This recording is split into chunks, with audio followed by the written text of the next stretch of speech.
Cinema is one of the most malleable and mass-produced art forms ever created. Spanning over a century, movies have been made in various shapes and sizes, never stagnant in its evolution. However, one thing that remains constant in most forms of cinema is its purpose to entertain. But when you remove that, what's left? Jeanne Dielman, 23 Quai du Commerce, 1080 Bruxelles, is a brutally long film with a mostly unmoving camera that focuses on our lead heroine, Jeanne Dielman. We accompany her through 3 days of her monotonous life, watching her maintain a machine-like attention to detail while adhering to a strict schedule of routine, full of housework, slaving for her unappreciative son, and engaging in cold, passionless sex work to make ends meet. As the 3 days progress, her routine slowly begins to unravel until she snaps. All of this occurs within an unforgiving and grueling 3-hour runtime. But perhaps the difficulty and the uncomfortability, perhaps that is the point. As an icon of feminist new wave cinema, Jeanne Dielman is a very intentional reversal of traditional Hollywood narrative expectations. Standard Hollywood films engage in scopophilic voyeurism, where viewers watch the intimate life of another for the sole purpose of entertainment. Chantal Akerman's film flips that assumption on its head. Rather than pandering to an assumed male audience, the film shows life simply as it is for Jeanne Dielman.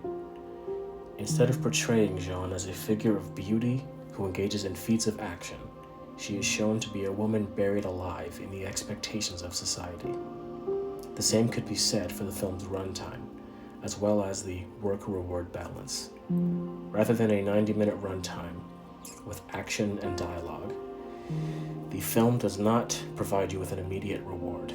Instead, it forces you into your seat to bear witness to her endless isolation, knowing that she cannot bear the weight and will most definitely break.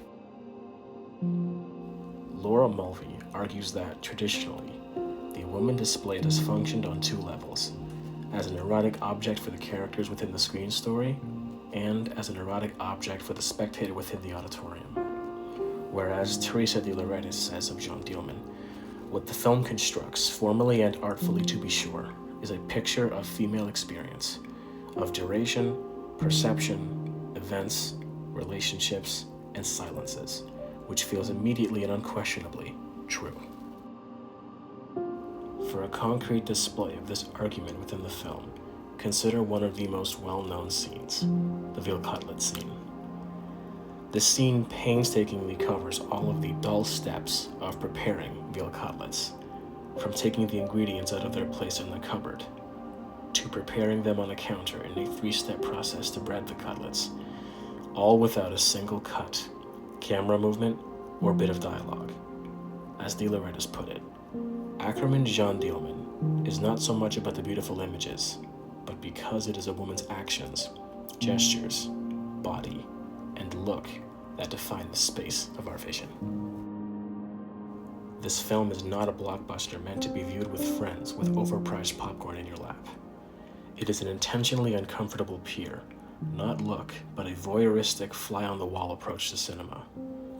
When cinema is not meant to entertain, it is meant to educate, express, and communicate.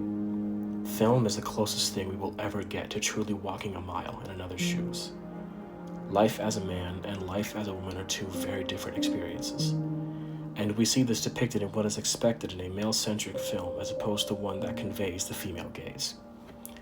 The film does not seek to make you feel good, but to smother you with a fraction of the isolation and desperation placed upon women as domestic caregivers.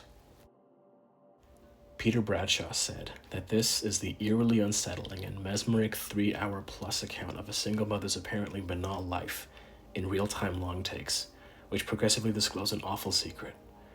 With a fierce, cold, sustained blaze, the movie speaks to contemporary issues and questions: housework as work, sex work as work, the burden of motherhood and caregiving, the theater of the bourgeois respectability, the terrible loneliness of domestic life, and female marginalization, the unnoticed ubiquity of power and violence.